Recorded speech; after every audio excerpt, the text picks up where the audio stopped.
Next scene, Mike and his spotter, Tommy, are set up on a cliff overlooking a desert, waiting for their target to arrive. Tommy is a chatterbox by nature, while Mike has a more serious disposition. They notice multiple people on foot on one side and multiple armed vehicles on the other, approaching. Mike's target is a 65-year-old terrorist, Saeed Asif. As Tommy and the voice over the radio try to get Mike to make the hit, he realizes that the group has gathered for a wedding, and the target might be the groom's father. Matters are further complicated when the groom and bride block the target. Mike is ordered to take out the groom to get to the target, but he can't bring himself to take an innocent life. Mike lies to his command center that he lost the target. The duo are then spotted by armed men protecting the ceremony. Gunfire follows. The target immediately flees, while Mike and Tommy are forced to retreat as armed men start chasing them. While running, they damage their GPS and hide behind a rock formation. The armed men start walking towards the rock when Mike quickly creates a clever distraction to send them in the other direction. After evading the armed men, the duo request an evacuation, but are told they need to cross the desert in front of them to get to a village 5 hours away, where they can be picked up. They set out on foot, weathering sandstorms and scorching heat. Tommy entertains Mike with the stories of his son back home. Seeing Mike silent and seemingly troubled by something, Tommy forces Mike to open up. Mike reveals that he is having a hard time proposing marriage to his girlfriend, Jenny. Tommy makes fun of him for being so scared, but also gives him advice that initially marriages can be difficult, but over time, you get the hang of it. While passing through the desert, wind brings a warning sign flying right beneath their feet. Mike takes the sign seriously, recalling that 33 million landmines have been buried in the desert in the last 40 years. Tommy assures him it's just a Berber trick to keep enemies away. Mike is still proceeding cautiously, his mind preoccupied with the warning sign. Tommy walks backwards, carefree, a few yards in front of Mike, taking light-hearted digs at Mike for being an overthinker. Suddenly a click sound is heard, and an explosion follows. Tommy had stepped on a landmine. As he goes temporarily deaf, Mike takes a step towards Tommy and hears another click where his foot has just landed. He freezes in shock. The sand from the blast starts to clear out. Tommy has survived the explosion, but his legs below the knees have been amputated. Tommy screams and quivers in pain. Mike, unable to move himself, struggles to calm Tommy down. When nothing seems to work, Mike brings up Tommy's son, which gives him some motivation, and he's able to inject himself with the morphine that Marines carry in their front pocket. Tommy then tries to reach his radio, but the pain again takes over him. Seeing his partner in pain, Mike offers to take his foot off the landmine in order to help Tommy. Mike speculates that perhaps the landmine he stepped on is old and defunct. Tommy warns him not to, and in order to dissuade Mike, he pulls out his gun and aims it at his head. He tells Mike that he must survive no matter what, and shoots himself. Mike helplessly screams in grief. He is stuck in the desert, all by himself, unable to move. He soon gets tired of standing and gets on one knee. Mike realizes he must somehow fetch the radio lying next to Tommy several yards away. He ties his shoelace to an axe to pull the radio bag towards himself. However, he learns that the radio's battery is dead and the spare is on Tommy's body. Mike is dejected, but thinks of another plan. He makes a makeshift arrangement to charge the radio using solar power. Mike is then able to contact his superiors. He requests immediate evacuation, but he is told that rescue choppers can't fly to his location because of frequent sandstorms. If it all goes well, a convoy will rescue him in about 52 hours. Mike gets frustrated by the response. The major then suggests Mike try digging a ditch and jumping in it, which would only result in a non-life-threatening limb loss. Mike decides to tough it out and wait for rescue, setting a countdown on his watch. Then, another massive sandstorm hits full force. He manages to wait it out without moving from his spot. Once it's over, the first thing he realizes is that the storm has brought Tommy's body, and therefore the spare battery, right next to him. Yet the radio has drifted too far from his reach. Hours pass by. Mike runs out of water and gets increasingly desperate, and at times wonders about shooting himself dead. He then notices a Berber coming towards him, walking in a zigzag. Mike tries to warn him about the landmine, but the Berber imitates his actions, seemingly making fun of him. Mike tries to explain his ordeal to the Berber man, but he insists that Mike must take the next step.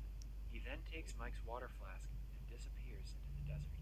Completely dehydrated and desperate, Mike proceeds to drink his piss when he notices a little Berber girl coming his way, bringing back his water flask. She hands it to Mike, and to his relief, it's full with water. Although the girl never speaks, using her toy soldiers, she too seemingly tells Mike that he has to step off the mine and move on. Mike tells her that he can't move and asks the little girl to fetch him his radio, but the girl doesn't understand.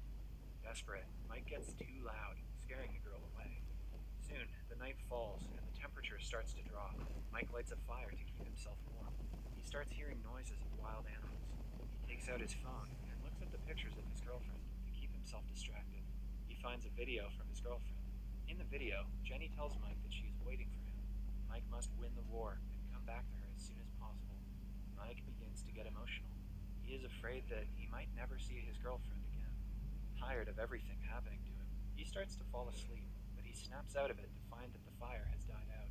He finds himself surrounded by wild animals. He tries to scare them with his gun, but fails. The animals drag Tommy's body away. One animal starts to proceed towards him, but using his torchlight, Mike shoots the animal with his gun. The animal lands on a landmine, causing an explosion and scaring the other animals away. The morning arrives, and the same Berber man again drops by. He tells Mike that he is very lucky that he has survived thus far, even after stepping on a landmine and spending a night in the desert with wild animals. He once again suggests that Mike step forward, but Mike doesn't comply. Mike tells him that he probably knows the location of the mines, as he always walks in a pattern. The Berber responds that he doesn't know where the landmines are, and he only walks in a zigzag because it is safer than walking straight. Mike again asks him to fetch his radio. The Berber man finally agrees and brings the radio back to Mike, and then heads on his way. Mike checks his watch, and there's still 24 hours left for the help to arrive. He slowly starts hallucinating. Mike sees Tommy wake up from his death. The imaginary Tommy motivates Mike and tells him that he will get out of this alive. The sun sets again, and Mike starts to think about all the mistakes he has made in his life. He starts regretting leaving his girlfriend, Jenny, alone and coming to the mission. He again finds himself surrounded by animals. Mike aimlessly starts shooting at them in the dark, but the animals still attack him. He gets lost in his thoughts as he fights off the wild animals. As the sun rises, Mike again descends back to reality. All the wild animals that attacked him lay dead around him. Despite being outnumbered, he managed to kill all of the animals. Mike has been in that desert all alone, by himself, with his foot over the mine, without moving, for the last 45 hours. He then receives a communication from his senior, who informs him that the rescue team is running late. The senior asks him if he can hold on for 17 hours. Already way past his breaking point, Mike replies that he cannot go any further. The major tells him that there is someone who wants to talk to him. Mike then hears the voice of Jenny. Mike frantically starts apologizing to her for leaving her, for messing everything up, and destroying everything he touches. He then starts hallucinating and sees Jenny sitting on a couch in front of him in the desert. He tries to reach her, but starts losing strength. He begins to collapse when Berber catches him, seemingly arriving out of nowhere. The man starts nursing Mike's wounds and tells him about the time when he too once stepped on a mine, which took off his leg. He tells Mike that losing his leg felt like he had lost everything in his life. However, the pain of losing his leg was all washed away when he met his wife and had a daughter. He says that whatever happens in our life, we must keep moving on. Mike tells the man that he indeed is lucky, as his daughter who brought him water is really beautiful and has her father's smile. The man tells Mike that he no longer has a daughter. She died in a mine explosion during one of their father-daughter excursions to dig out mines and replace them with tin cans. Mike listens, dumbfounded. The Berber tells him he's happy his daughter came to meet Mike, but he really needs to move on now. Then, he leaves. Mike sees his daughter again, but she quickly fades away with the wind. Mike starts to hallucinate again. He sees his abusive father, who used to beat his mother while he watched helplessly. He sees his terminally ill mother. He also sees the lovely times he spent with his girlfriend. At that moment, he hears on the radio that the rescue team is passing, and they need him to make his exact location known. He picks up his flare, but before he gets to use it, the terrorists from before start shooting at him from over the hill. The shooting triggers a mine explosion nearby, which sends the flare flying out of Mike's hand and reach. He tries to fire back, but he is too weak, but he remembers his girlfriend and uses it as motivation. Mike then uses his gun to shoot at the ground and triggers mine explosions around him, which creates sand smoke, shielding him from the enemy. He then quickly grabs his sniper rifle and eliminates the terrorists. With the rescue team passing by, the flare is still out of reach. Mike remembers the Berber man's words that you have to keep moving on. He takes a leap of faith and takes a step forward. Nothing happens. There's no explosion. He finds that the mine he'd stepped on was in fact a tin can, probably placed there by the Berber's daughter when she was alive. And so the villager's words come to pass. This entire time, the villager told him that he could move forward with his life and go back to his girlfriend. He reminded him that he can do it, and the only thing stopping him was fear. Mike is relieved to be alive, despite the non-lethal gunshot wounds he sustained in the standoff. He starts bursting into tears.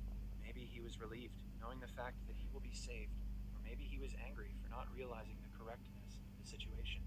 He then shoots the flare and collapses on the ground. The rescue team finds him, and he returns home. Back home at the airport, Jenny is waiting for him with happy tears in her eyes. Even before hugging her, he drops to one knee. He then proposes to her